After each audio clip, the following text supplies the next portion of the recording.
Hello, my name is TJ Culler, and if you're an author, then listen carefully, because today we're talking about how you can sabotage your own work. One of my favorite fiction authors is Jeffrey Deaver. Mr. Deaver is a skilled author who could compose a conversation between three characters, a man with a southern drawl, a man with an accent from Boston, and a British gentleman with a deep English accent, and never once have to write, "he said," "he replied," or "so-and-so asked." His talent for embedding a character's dialect into the narrative tells the reader exactly who is speaking without the need to explain. Let's look at a dialect example from my upcoming novel, Escape from Duda L. In this scene, the protagonist visits an auto repair shop to pick up his now-fixed car. When the protagonist asks the mechanic about the problem, the mechanic says, "Bad gas was all it was. She sucked water in her jectors and that shut her right down. I cleaned her out and dried her up. She's good to go." The way the mechanic speaks tells the reader a great deal about his character. Notice how the mechanic refers to machines with feminine pronouns. Also, he uses an excessive number of contractions. What would a reader think? You might think the mechanic sounds like a hillbilly, but wait, sounds? The mechanic never spoke, the reader just read words, but in the reader's mind, they heard him talking. They heard his dialect. They heard his accent. Now, guess what happens to your character when you run him through a grammar checker or an AI? He's sterilized, like you walked up to him with a machete and whacked off his, well, you get the idea. Spelling and grammar checkers have their place, but in fiction, if you're not careful, they can do a lot of damage. Let's take a look at 10 ways grammar tools can undermine your character's voice. Number 1. Character voice is more important than formal correctness. Here's the thing grammar tools don't understand. Readers don't connect with perfect grammar. They connect with believable people.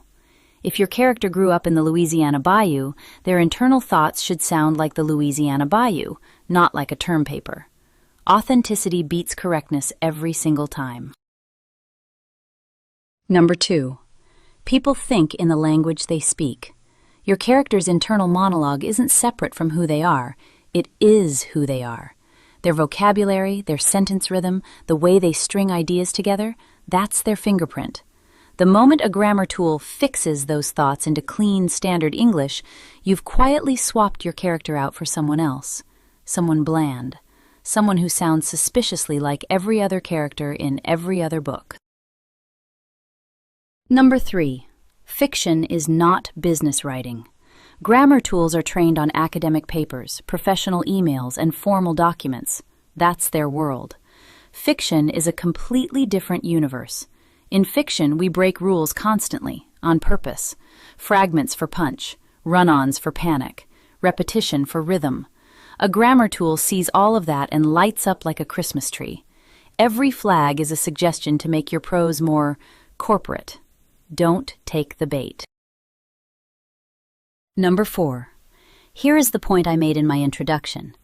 Dialect does the heavy lifting. Let it. When your character speaks in dialect, they're telling the reader things you'd otherwise have to stop and explain. Education level, where they grew up, what class they come from, how old they are. All of that comes through in how they talk, not just what they say. Strip the dialect out, and now you've got to write 3 sentences of backstory to replace what 1 line of dialogue already handled. Grammar tools don't see that trade-off. They just see something to fix. Number 5. Speech and thought should match. Remember that mechanic? She sucked water in her jectors and that shut her right down. Now imagine you follow that line with a peek inside his head. He considered the hydraulic implications of water contamination within a fuel injection system. Ridiculous, right? Nobody believes that's the same guy, but that's exactly what happens when a grammar tool gets hold of your character's internal monologue and cleans it up. If your character drops their G's when they talk, runnin', jumpin', hollerin', their thoughts should sound like the same person. Readers will feel that mismatch even if they can't name it. It creates a subtle disconnect, like watching a movie where the audio is slightly out of sync. Nobody stops and says, "The audio's off." They just feel vaguely uncomfortable. Keep your character's voice consistent inside and out. Number 6. Authenticity requires breaking rules. Elmore Leonard, one of the greatest dialogue writers who ever lived, said it plainly. Listen to how people actually talk. Not how they're supposed to talk, how they actually talk. People interrupt themselves, they trail off, they use the wrong word and somehow make it the right word. Great fiction captures that. Grammar tools will flag every last bit of it. Ignore them. Number 7. Standardization makes every character sound the same. This is one of the most common weaknesses I see in manuscripts. Every character has the same voice.